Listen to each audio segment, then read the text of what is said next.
In Campbell's opening to Chapter 6, entitled Hellenism, 331 BC, 324 AD, he argues that Greek mythology declined from the status of religion to literature because of the highly critical Greek mind, which was already turned against it in the 6th and 5th centuries BC. Page 237. This is an interesting and complex claim, perhaps resting on an assumption that religious texts were somehow differently structured than poetic or literary texts.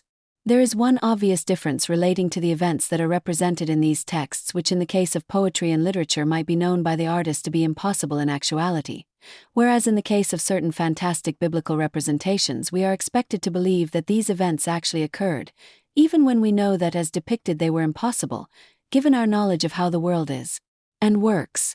Religious texts are claiming actuality, reality, about real places, real people, real events, whereas literary/poetic texts are merely claiming to be, at best, imitations of reality, laden with symbolic intention and referring to a latent content related to the aesthetic ideas of the artist. The purposes of religious and literary texts certainly to some extent appear to be different. Adrian Stokes, the Kleinian art critic, compared art and love, eros, in his essay on Michelangelo, The Critical Works of Adrian Stokes, Volume 3, London, Thames and Hudson, 1978, claiming that there is both an enveloping intention in art as well as the singular idea of the essence of the object that is loved/appreciated. The art object, it is argued, possesses a holistic self-sufficiency which is embedded in the pulsing life of the world. The audience of literary performances often bring with them a wish to escape from the everyday life world which Kant described as melancholically haphazard, containing as it does violence, disease and many other forms of misery. The genius of the artist identifies with this spirit and uses this knowledge skillfully in accordance with Kantian subjectively universal and necessary principles. In the middle of the constellation of such affects and effects, many have pointed out the resemblance of the aesthetic appreciative state to the hypnotic state, which we know was of interest to Freud in the early days of psychoanalysis. Now it is not out of the question that some religious texts aim at a similar state in order to accomplish their mission of installing faith in the masses. Freud refers to this process of envelopment as the oceanic feeling, claiming that it alone cannot account for our experiences of the sublimity of religious experience because of its intimate resemblance to the fantasy world of the imagination. The poet and the philosopher have pedagogical intentions involving teaching the members of their audience something important about the world and themselves, via, in the former case, the character and plot of the work. In the instance of a Shakespearean play, it is often the case that the four underlying questions, what can we know? What ought we to do? What can we hope for? What is man? Posed by Kant, defines the domain of philosophy, and these are often featured as underlying themes of Shakespearean plays, conveyed via his aesthetic ideas. There is clearly, then, in both poetic texts and Shakespearean plays both a manifest and a latent content constructed from these underlying aesthetic ideas. The Greek term aletheia, unconcealment, which Heidegger claims was the ancient Greek equivalent of truth, is also important in this aesthetic process of moving from the manifest to the latent content. The key difference between religious and literary/aesthetic works is that the latter are not intended to be representations of actual events and people, and while they are not exactly fantasies of the kind we find in fairy tales, they are nevertheless symbolic imitations of reality designed to refer via their manifest content to rational ideas of the good, true, beautiful, sublime, sacred, latent content. Often poems or Shakespearean speeches have a confessional intention which hopes to reveal, aletheia, the state of the speaker's soul/life. One of the most important discoveries of Freud relates to the central agency of the ego, which he claimed was formed of the precipitate of lost objects. The losing of the loved object demands at the very least a long mourning process with perhaps brief excursions into the psychoanalytic domain of the melancholic. The artist/genius knows this about himself and all other human beings and puts this truth to work in the organization of his aesthetic ideas. In Shakespeare's case, we can also bear witness to the manifestation of other psychotic processes and defense mechanisms at work in furtherance of the plot of the work. For example, in Macbeth's hallucination of a dagger and the ghost of Banquo, the man he killed earlier. The world the artist is intent upon revealing the essence of is not the melancholically haphazard world of everyday life, but rather that world which contains a Kantian hidden plan for a hopeful future. This plan is not a utopian fantasy but rather the more down-to-earth hope that men in the future will treat each other with respect, in other words, treat each other as ends in themselves. Religious texts are often about actions that occur because of each other, and the correct understanding of their meaning necessitates an understanding of a complex non-linear idea of causation, resembling the Aristotelian schema of fourfold causation. Ancient Greek philosophy and poetry both embraced the dualistic oracular proclamations. Everything created by man is destined for ruin and destruction. Know thyself. Both of these proclamations are causally related. It is necessary to know thyself if one is to minimize the human ruin and destruction that attend man's creations. This transcendental truth formed the background of Socratic, Platonic, Aristotelian, Kantian, and Wittgensteinian thought. Macbeth's lack of self-knowledge, to take one example, led him to misinterpret the prophecy of the three sisters at the beginning of the play, thus leading to the destruction of both himself and Lady Macbeth. These three sisters remind the classic student of the ancient Greek Erinyes, which were, together with Eros, replaced by the more temperate pantheon of divinities led by Zeus. We ought to recall that oracular proclamations were received by their audience in a spirit of awe and wonder. Their incantations, therefore, might have seemed hypnotic.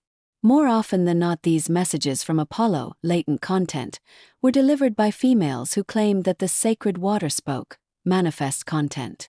It is reported that the Delphic oracle, for example, often went into a trance-like state before delivering the incantatory proclamation. Whether or not this was a pretended state, or merely the posture needed for delivering incantatory proclamations, is not entirely clear. If the former was the case, a Freudian explanation may explain why pretense was needed. The oracle may be encouraging the natural learning mode of imitation in the audience, thus using the defense mechanism of identification. Perhaps poetry with its incantatory tone might have originated from this phenomenon, and thereafter inventively created other mechanisms to achieve its semi-hypnotic effects. The poem, of course, is also a self-sufficient object containing symbolic language and metaphors that are organized by aesthetic ideas, and while not exactly sacred, a status claimed for religious texts, are certainly candidates for the status of the good, the beautiful and the sublime, a state intimately related to the human power of moral agency and the good in general. Campbell then claims that the critical mind of the ancient Greeks pushed them to reject polytheism for monotheism, which, of course, if true, would leave us with no option but to accept the thesis that we humans, too, are self-causing entities with a free will which, if used wrongly, results in evil. There is no reason to doubt that the Greek philosophers believed that human willing was the issue behind the oracle's warning that everything created by man leads to ruin and destruction. Aristotle, we ought to recall, in his essence-specifying definition, claimed that we are only potentially rational, and in practical contexts this means, under the condition of possessing a good will, which is the central issue of Kantian ethics. Such a move to a conception of a will causing itself to choose or not to choose the good necessitates a shift from the religious demand that we obey God, to the philosophical demand that we understand what the divine logos expects from us. Individual responsibility thus supplants faith in the divine being. The fact that we possess such long childhoods, when compared to the animals, means that responsibility can only be expected fully from those that have left their childhoods and adolescence and are thereby free to exercise their rationality. This monotheistic conception with space for a self-causing free will was then overridden by the so-called Christian truth, which Campbell expresses thus. The one God in three persons, with his pantheon of angels, counter-pantheon of devils, communities of saints, forgiveness of sins, and resurrection of the body, as well as the multiple presence of the dead and resurrected Son of God and true man, who was born miraculously of the Virgin Mother Mary. Page 237. There are at least two supernatural events contained in this Campbellian version of the essence of Christianity: a life after death and a virgin birth, both of which would not have seemed realistic to Aristotle and other Greek philosophers. By the time we get to Aristotle, the philosophical focus was on the universal and necessary characteristics of being qua being, a focus Campbell describes as the great mother of the pantheon and the different forms these pantheons took at different points in time. These different forms manifested the underlying power of her being. Campbell notes that it was Alexander the Great that put an end to the world order of divided kingdoms and regions in the name of a universal idea/telos. tutored by Aristotle, Alexander undoubtedly heard philosophers, perhaps even Aristotle, claiming that Greek ideas could rule the world. Alexander, in certain circumstances, used Aristotle's principle of the Golden Mean in his conquest of Persia, refusing to destroy the temples and shrines of conquered territories, thus refusing to follow the example of the Persians. The Persians may have been charitable to the Jews, but they did not extend this charity to the Greek territories they conquered. Campbell claims that Alexander created a new world order, but in reality the principles he largely followed were both oracular and philosophical. He announced to the Orient the substantial presence of a European spirit in the world. This new spirit, Campbell claims, had four aspects. Firstly, we note not merely respect for the gods of all religions, but an almost scientific effort to recognize analogies. So the specific deities of the various lands began to be identified and worshipped as equivalent to each other, page 240. Secondly, concerning the role of both philosophy and science in the interpretation of myth. In the 6th and 5th century Greece, the philosophers had recognized a relationship of the Dionysian-Orphic complex to philosophical thought, and in the cults of the Orient they now discovered analogous possibilities. Page 241. Thirdly, the breakthrough of the Greek inquiring intellect with Alexander into India, where a totally unforeseen species of philosophic inquiry had been developed in the various yogic schools of the Jain, Buddhist, and Brahmanic centers. A far deeper understanding of the practical psychological as opposed to the cosmological relevancy of mythology was represented in those disciplines than anything the West was to achieve until the century of Nietzsche, Freud, and Jung. Page 241. Campbell also notes in this context that this practical psychological understanding included a good deal of what he called psychosomatic mystic love. Fourthly, after about 2 centuries of European influence upon Asia, the tide began to turn, until presently a powerful surge of reaction developed, which culminated with the victories of Christianity over the gods and philosophies of classical antiquity. Page 241. Campbell elaborates upon this last point by claiming that the civilization of the European West collapsed for 7 centuries.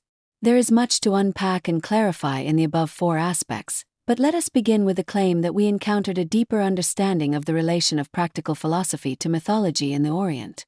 It is not clear what Campbell means here. Freudian psychology was Kantian to the core, and Kant certainly preceded Nietzsche, Freud, and Jung. We have argued in earlier reviews of Campbell's work that Kantian philosophy and philosophical psychology does not contradict the often vague comments upon being qua being, Brahman, we encounter in Hindu texts. We also noted that Kantian philosophy is sympathetic to much that can be found in the Bible, but probably not to the postulation of events such as a virgin birth and resurrections. We pointed out that the insights Kant brought to the field of religion were very much influenced by Aristotelian hylomorphic philosophy.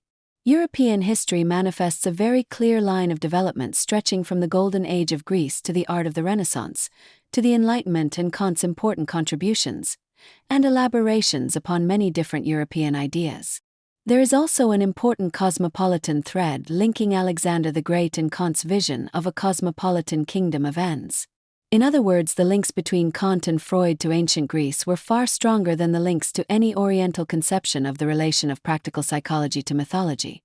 Insofar as Campbell's 4th aspect is concerned, we also question the claim that Christianity triumphed over the philosophies of classical antiquity. We are aware that all philosophical schools were closed by Justine, a Roman emperor, but this did not prevent Aristotle from being revered as the philosopher throughout this period of so-called collapse. His influence upon both the European and Arabic world was considerable until the establishment of the first universities, when his influence was further sedimented in world philosophy and world history. Indeed, it is also important to point out that even Aquinas felt forced to confront and comment upon the works of Aristotle, translating the Greek into Latin in acknowledgement of the master of those that know. Aquinas claimed in Aristotelian spirit that all human life, sush, is sacred because there is a spark of the divine within, and this certainly resembles the hylomorphic account of Noos. Yet there are tensions between these two thinkers on a number of issues, including the notion of a free will undetermined by God's natural and eternal law. It certainly appears to be problematic to project upon Aristotle's philosophy the Christian idea of original sin. Indeed, in this context, Campbell concludes with a remark on the origin of Christian mythology, claiming that it could be interpreted as a development out of Old Testament thought under Persian influence, with nothing as yet particularly Greek, unless the emphasis on love. Page 290 equals. This confirms that European culture was formed principally by journeys along two different roads, the roads leading from Athens and Jerusalem. Aquinas, then, can be admired for his attempt to reconcile these two very different accounts of man and his world, but in doing so he may well have diminished the importance of our Greek heritage, which may well have pleased him. Fixating upon love, given the ambivalent nature of man, does appear somewhat arbitrary, preparing the way for romanticism and a modernist world.